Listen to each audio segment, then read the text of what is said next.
ওয়াইটি আমার বাপত্তি সম্পত্তি, আমি ওয়াইটি নিয়েই পড়ে আছি সমস্ত কিছু।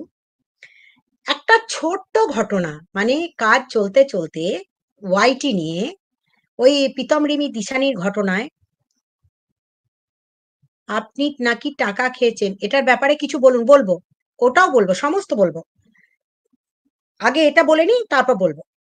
আগে সহযোগিতা পাচ্ছিলাম, সেটা হচ্ছে পিঙ্কির কাছ থেকে।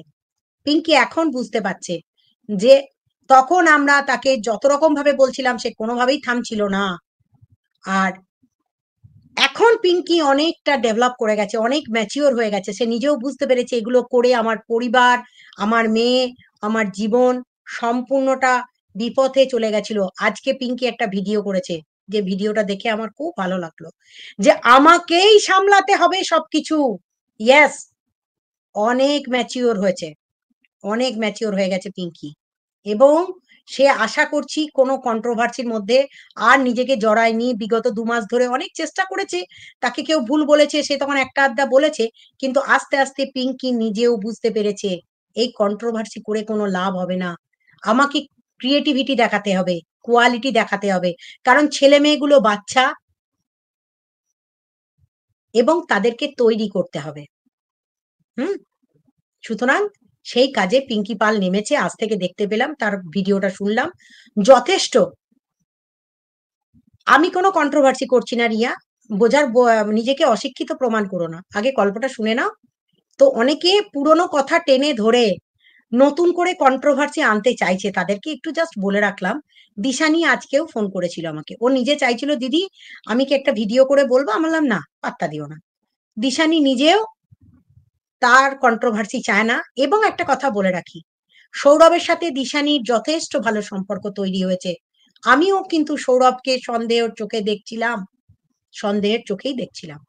আপনারা যখন আমায় লিখছিলেন, ফেসবুকে লিখছিলেন, হোয়াটসঅ্যাপে লিখছিলেন, এটা আপনি কি করছেন দিশানির সাথে, আমিও মনে হয়েছে যে সত্যি আমি বোধহয় সৌরভকে সত্যি বিশ্বাস করে ভুল করেছি।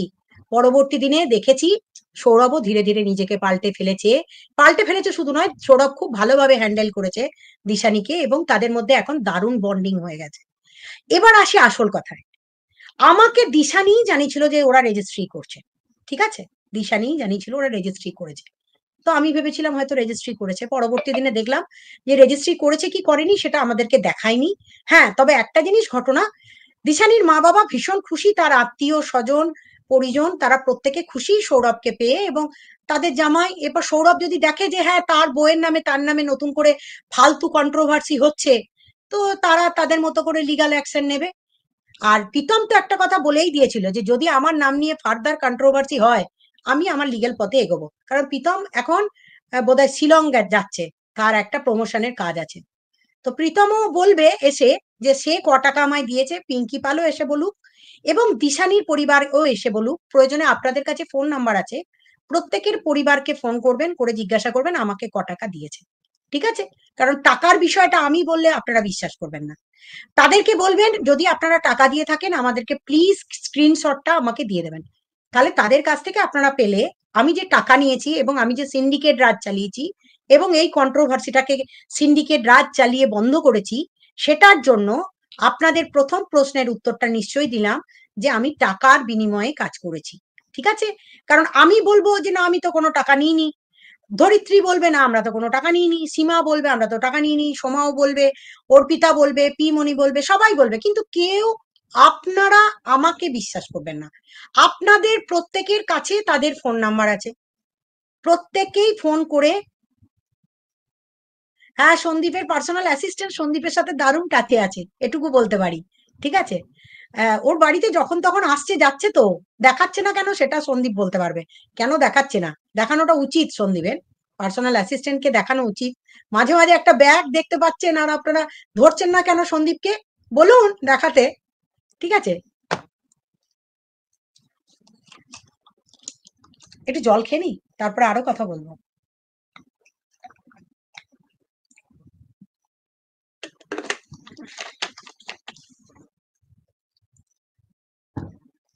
একটা গাধি, যাকে আমি গাধি বলে ডাকি, গাধি কানতে বসেছিল 2 দিন আগে, আপনি কি চান, আপনাকে তো আমি টাকা দেবো না, কিছু না। সবে তো শুরু হয়েছে, অনেক অন্যায় করেছিস রে। এত জলদি সব শেষ হয়ে যাবে? সেই গাদিকে বলছি, তুই যেটা বলেছিস সেটার জন্য আবার একটা কেস হবে, যে আমি প্রীতমের থেকে ৮০,০০০ নিয়েছি। ওদের ডাইভোর্সটা কবে হবে ম্যাডাম? দেখুন, আবারও আমি বলছি, ওদের সিদ্ধান্ত ওরা নেবে। ওরা যদি সিদ্ধান্ত নেয় আমাকে জানাবে, আমি নিশ্চয়ই সকলের পক্ষে থেকে যেটা ভালো হবে সেটাই করে দেবো। প্রীতম তার সিদ্ধান্ত আমায় জানিয়ে রেখেছে, রিমি কি সিদ্ধান্ত নেবে সে তার সিদ্ধান্ত আমায় জানাবে। ডেফিনেটলি আমি হেল্প করে দেবো, কারণ এই কন্ট্রোভার্সির এন্ড হয়ে গেছে। ওটা বলতে পারবো না, বউ হবে না গার্লফ্রেন্ড হবে না লিভিনে আছে, ওটা সন্দীপকে জিজ্ঞাসা করবেন। ঠিক আছে, সে সন্দীপকেই ভালো বলতে পারবে, সন্দীপই ভালো বলবে। একদিন সন্দীপ নিশ্চয়ই বলবে, বই কি ও আমি বলার থেকে কি, সন্দীপের জীবনে কত লোক এসে গেছে এখন জীবনে ওর। ঠিক আছে, যাই হোক, ওটা সন্দীপ বলবে, কে পার্সোনাল অ্যাসিস্ট্যান্ট, কে কিভাবে আসছে যাচ্ছে, ঠিক আছে, ওগুলো বলবে। ঠিক আছে, যাই হোক, এরপর আসি এই দিকের কথায়। গাদি বলেছে আমি নাকি প্রীতমের থেকে ৮০,০০০ টাকা নিয়েছি। তো আমি বলছি, এই লাইক করো, লাইক করো, লাইক করো, এই সাবস্ক্রাইব করবে, কিন্তু এত বড় একটা সফলতা আমি এনে দিয়েছি। বিজনেস করছি, ডেফিনেটলি করব, আপনি চাইলে আটকে দেখাবেন আমাকে। হ্যাঁ, ওটা আমাকে দেয়নি, অ্যাডভোকেটকে দিয়েছে। ওখানে ৫টা এফআইআর হয়েছে, প্লাস ওই আমাদের দুদিন যেতে হয়েছিল গাড়ি খরচার জন্য ১০,০০০ টাকা দিয়েছে। ইয়ো ইয়ো হানি সিং, প্রদীপ সিংহ ১০,০০০ টাকা দিয়েছিল, তার মধ্যে অ্যাডভোকেটই ৬,০০০ নিয়ে নিয়েছিল। ঠিক আছে, আমি দুদিন গিয়েছিলাম গাড়ি নিয়ে। যাই হোক, সেটা বলি আসল কথা। আর একটা জায়গাতে প্রীতমের জন্য টাকা লেগেছিল, সেটাও ওই ওই ১০,০০০-এর ভেতরে আমার যে কত টাকা খরচা গেছে, ১০,০০০ না কত ১০,০০০ বেরিয়ে গেছে তার ঠিক নেই। এই সাবস্ক্রাইব করা হয়ে গেছে আমাকে। প্লিজ যত তাড়াতাড়ি আমাকে বাড়াবেন তত তাড়াতাড়ি অনেকের ক্ষতি হয়ে যাবে। ওই দুপুর বেলাতে চলে আসছে না কিছু গাধা গাধি মরকট, হ্যাঁ এসব চলে আসছে না, এসে লাফাতে চলে আসছে, লাফিয়ে বেড়াচ্ছেন। তার সারমেয় মানে কুকুরের ডাক, ও নিজেই সারমেয়, আস্ত সারমেয়র মতো আওয়াজ, গলার পুরো কুকুর। আমি আজকে দেখলাম উ করছিল, কেমন করে করছিল ওটা, আমি তো যদি করতে পারবো না, একদম পিওর কুকুর, জিনের ভেতর কুকুর।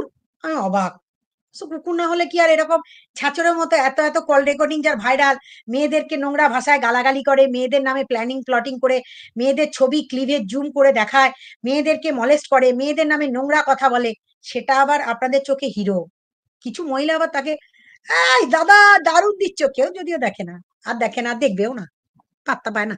পুলিশের পায়ে ধরে ১.৫ মাস অ্যাকাউন্ট বন্ধ করে কেস খেয়ে আরো অনেক কিছু হতে চলেছে, সেটা পরে বলবো, এখন বলবো না। আপনারাই জানতে পারবেন, তখন আমায় বলবেন। ঠিক আছে,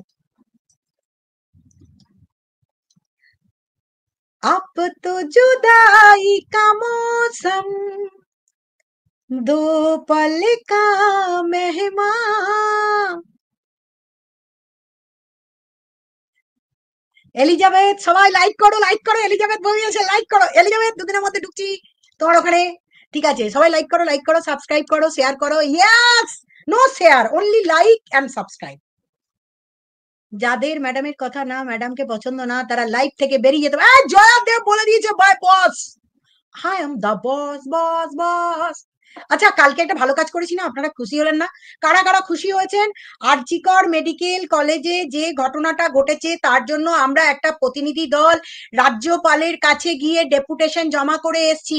আপনারা খুশি হয়েছেন কি হননি? আমি জাতীয় মানবাধিকার কমিশন করেছি, ন্যাশনাল ওমেন্স কমিশনকে চিঠি পাঠিয়েছিলাম, তাদের জন্য আজকে পশ্চিমবাংলায় অনেকে কমপ্লেন করেছিল, তাদের জন্য আজকে তারা পশ্চিমবাংলায় এসছে এবং সিবিআই রেকমেন্ডেশন দিয়ে গেছিল বলে। দীপক, এটা কি হচ্ছে? দীপক মানে দীপক হচ্ছে আলোর ছটা, অন্ধকারের মধ্যে পড়ে আছেন, প্রদীপের পেছন দিকটা আপনি। ছি। আচ্ছা, really it's a big doubt whether you are a human right activist. If you have doubt না, go to National Human Rights Commission R ask। মানে কতগুলো কেস ফাইল আজ পর্যন্ত করে রেখেছি, যদি সব থেকে বেশি না করতে পারি তা আমি অ্যাক্টিভিস্ট না। আচ্ছা, যাই হোক, তো গান গাইছি শুনে খুব রাগ হচ্ছেন, আরে গান করতে পারবো না আপনাদের সাথে, একটু গানও করতে পারবো না, একটু এনজয় করতে পারবো না, এটা এরকম দুঃখ দিলে আমাকে হবে? হ্যাঁ, আচ্ছা, যাই হোক, তো প্রীতমকে সবাই কল করবেন, পিঙ্কি পালকে করবেন, আর দিশানিকে করবেন। তো সঙ্গীতা চক্রবর্তীর ন্যাশনাল নিউজ বলে খুঁজবেন, মিনিমাম 20-25টা তো নিউজ অনায়াসে পাবেন, আরো বেশি পাবেন। Sangita Chakraborty human right activist, national news বলে খুঁজবেন। হ্যাঁ, আরজি করে জব করে স্টাফ। আচ্ছা, Sanchari Nandi, thank you, thank you. দারুণ লড়াই দিচ্ছে ডাক্তার বাবুরা। সাথে আমি কালকে রাজ্যপালের কাছে ডেপুটেশন দিয়েছি। আপনারা খুশি হয়েছেন কি হননি সেটা আগে বলুন। হ্যাঁ কি না সেটা আগে বলুন। আমি তো ছোট্ট একটা কাজ করেছি, হয়তো বিন্দু বিন্দুতে সিন্ধু, আমি ছোট্ট তো একটু চেষ্টা করেছি, আমি করেছি তো। সঞ্চারী নন্দী, হ্যাঁ আমি শুনলাম আপনার বাবা রয়েছে আরজি করে, খুব প্যাথেটিক ঘটনা, মানে মেয়েটির মুখটাও পর্যন্ত দেখা যাচ্ছে না, মুখের মধ্যে কি গোটা শরীরে কয়েকশো ক্ষত বিক্ষতের দাগ। ঠিক আছে, আরে ওটা সাইকো, সাইকো রত্না, ওটা সাইকোটা, সাইকো, সাইকোকে ভিডিও করছে।